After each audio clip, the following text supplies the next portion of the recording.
Good morning. पिछले class में इतिहास में हम लोग पढ़े थे मौर्य साम्राज्य को स्टार्ट किए थे, जिसमें हम लोग पढ़े थे। सबसे पहले पढ़े थे चाणक्य के बारे में। चाणक्य कितने नाम, कौन कौन से नाम से जाना जाता है चाणक्य को। इसके बाद हम लोग पढ़े थे कि इतिहास में इसका जानकारी कहाँ से प्राप्त होता है, जो कि हम लोग उसको भी 3 भागों में बांटे थे स्रोत को। और पीजीटी के सिलेबस में इतिहास के स्रोत से 2 क्वेश्चन ज़रूर रहेंगे और चंद्रगुप्त मौर्य का स्रोत तो ज़रूर पूछा जाएगा। तो ये हम लोग स्रोत को 3 भागों में बांट के पढ़े थे। इसके बाद चंद्रगुप्त मौर्य के बारे में पढ़े थे। आज हम लोग आगे बढ़ते हुए चंद्रगुप्त मौर्य का पुत्र यानी कि बिंदुसार के बारे में पढ़ेंगे। तो देखते हैं, ये रिवाइज कर रहे हैं हम लोग। आप भी क्लास करते होंगे और भी कहीं और भी पढ़े होंगे। ऐसा नहीं कि आप लोग इतना पढ़े लिखे हैं तो कहीं ना कहीं जानकारी तो होगा ही, बस रिवाइज कर रहे हैं एक साथ। और ये जो भी कंटेंट दे रहा हूँ ये नोट्स है और इसमें लुसेंट और एनसीईआरटी के बुक का सम्मिलित मिलेगा। सारा पॉइंट आपको मिल जाएगा इसमें। बस मेरे साथ आप लोग दोहरा सकते हैं और रिवाइज कर सकते हैं। और जेएसएससी के द्वारा जितना भी एग्ज़ाम होगा उस एग्ज़ाम के लिए बहुत ही इम्पोर्टेंट यहाँ से बनेगा। और इतिहास के जितने भी क्वेश्चन आएंगे सारा इस चैनल के वीडियो से आपको मिलने को मिलेगा। Thank you. आगे देखते हैं। बिंदुसार चंद्रगुप्त मौर्य का उत्तराधिकारी 298 ईसा पूर्व बिंदुसार बना। इसे जैन साहित्यों में सिंह सेन के नाम से जाना जाता है। तो क्वेश्चन पूछा जा सकता है बिंदुसार को जैन साहित्य में किस नाम से जाना जाता है, तो सिंह सेन के नाम से जाना जाता है। तो आप इसको इस तरह से नोट डाउन कर सकते हैं कि बिंदुसार को किस नाम से जाना जाता है। तो बिंदुसार लिखेंगे हेडलाइन, उसके बाद पॉइंट्स देके लिख सकते हैं कि जैन साहित्यों में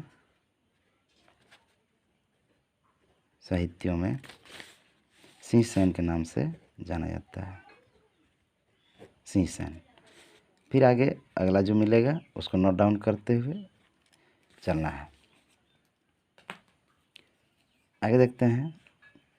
वहीं ग्रीक यानी यूनानी इतिहासकार उन्हें अभित्रोचेडस के नाम से जानते हैं। इसको भी नोट डाउन करेंगे। अभित्रोचेडस जो संस्कृत शब्द अभित्राघात से बना है। इसका अर्थ शत्रुओं का नाश करने वाला होता है। अभित्राघात से बना है जो कि उसका अर्थ शत्रुओं का नाश करने वाला होता है। इसने सीरिया के शासक एंटियोकस से 3 वस्तुओं दार्शनिक, अंगूर का शराब तथा सूखा अंजीर की मांग किया। यहाँ से एक सवाल पूछा जा सकता है कि सीरिया के शासक से किस चीज़ का मांग किया था, तो दार्शनिक, अंगूर का शराब और सूखा अंजीर का मांग किया था। परंतु एंटियोकस ने अपने राजदूत डायमेकस के हाथों दार्शनिक को छोड़कर अन्य वस्तुएं पहुंचा दिया। बिंदुसार के काल में मिस्र का राजदूत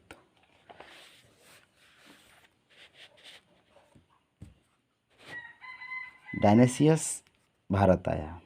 इसके काल में तक्षशिला में अमात्यों ने विद्रोह कर दिया, जिसे नियंत्रित करने के लिए सर्वप्रथम सुसीम को भेजा गया। यहाँ से 2 क्वेश्चन। पहला कि मंत्री को मौर्य काल में क्या कहा जाता था, तो आमात्य कहा जाता था, अमात्य। और दूसरा क्वेश्चन यहाँ से बनेगा कि तक्षशिला में विद्रोह को नियंत्रित करने के लिए किन को भेजा गया था, तो सुसीम को भेजा गया था। 2 क्वेश्चन यहाँ से अराइज हो सकता है। इसके असफलता के उपरांत अवंती का गवर्नर अशोक इस विद्रोह को सफलतापूर्वक दमन कर दिया। तो यहाँ से क्वेश्चन, और यहाँ से भी क्वेश्चन बन सकता है कि अवंती का गवर्नर कौन था, तो अशोक।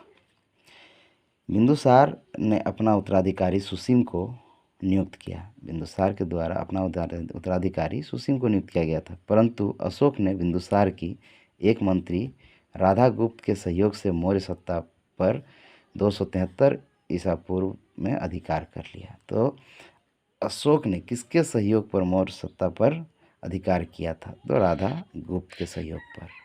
बस इससे इतना ही क्वेश्चन बन सकता था। आगे देखते हैं अशोक महान। उत्तराधिकार का विरोध कर 273 ईसा पूर्व में अशोक मौर्य साम्राज्य पर कब्जा कर लिया, परंतु 4 वर्ष उपरांत इसने 269 ईसा पूर्व में अपना राज्याभिषेक करवाया। यहाँ से क्वेश्चन, कितने वर्ष उपरांत राज्याभिषेक करवाया? तो 4 वर्ष के उपरांत। अशोक प्रारंभ में शैव धर्म के अनुयायी थे। अपने राज्याभिषेक के चौथे वर्ष इसने अपने भतीजे निग्रोध से प्रेरित होकर बौद्ध धर्म स्वीकार कर लिया। तो किसके अपने भतीजे के से प्रेरित होकर, निग्रोध भतीजा का नाम अगर पूछा जाए तो निग्रोध के नाम से प्रेरित होकर बौद्ध धर्म स्वीकार कर लिया था। अशोक ने उपगुप्त नामक एक बौद्ध भिक्षु ने बौद्ध धर्म में दीक्षित किया। तो किसने किया था बौद्ध धर्म में दीक्षित? तो उपगुप्त नाम के एक बौद्ध भिक्षु ने किया था। इसने अपने शासनकाल के 8वें वर्ष कलिंग पर आक्रमण कर दिया। अपने शासनकाल के कितने वर्ष में कलिंग पर आक्रमण किया था? तो 8वें वर्ष पर कलिंग पर आक्रमण किया था। कब? तो 261 ईसा पूर्व में। कलिंग आक्रमण के दौरान इसके हृदय परिवर्तन से अशोक ने मेरी घोष के स्थान पर धम घोष के मार्ग को अपनाया। अशोक धम बौद्ध धर्म से प्रेरित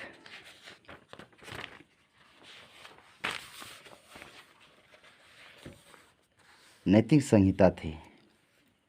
इसने कलिंग युद्ध के उपरांत धर्म के मार्ग से मौर्य साम्राज्य का विस्तार करना चाहा।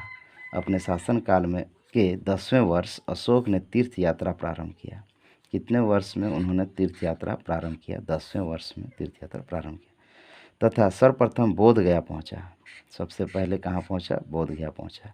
अपने शासनकाल के 20वें वर्ष इसने भगवान बुद्ध की जन्मभूमि की यात्रा किया।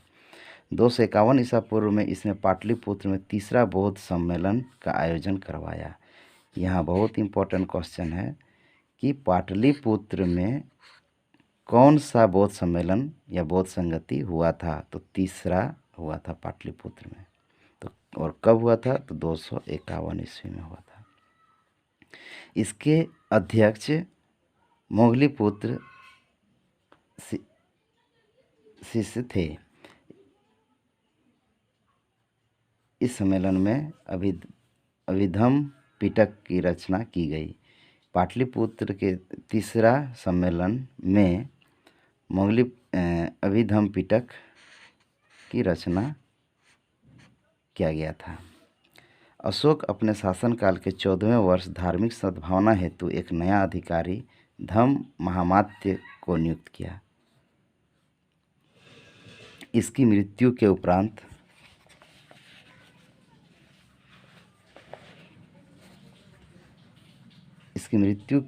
उपरांत मौर्य साम्राज्य 2 भागों में बंट गया। पाटलिपुत्र से इसका पौत्र दशरथ, ये बहुत इम्पोर्टेंट, पाटलिपुत्र से किसको दिया गया था? तो दशरथ को दिया गया था। और तक्षशिला से इसका पुत्र कुमाल को दिया गया था। तो ये दोनों बहुत इम्पोर्टेंट है। पाटलिपुत्र में पौत्र यानी कि पोता दशरथ और तक्षशिला में कुमाल को दिया गया था। इस वंश का अंतिम शासक बृहद्रथ था। यहाँ से भी क्वेश्चन बन सकता है कि मौर्य साम्राज्य या मौर्य वंश का सबसे अंतिम शासक का क्या नाम था? तो बृहद्रथ था। इसकी हत्या उसके मंत्री पुष्यमित्र शुंग ने कर दी। तो बृहद्रथ का हत्या किसने किया था? तो पुष्यमित्र शुंग ने किया था। इसके बारे में डिटेल में आगे पढ़ेंगे अगली क्लास में। तो इस वीडियो के माध्यम से आप लोग अपना तैयारी को और अच्छा बना सकते हैं। वीडियो देखने के लिए धन्यवाद।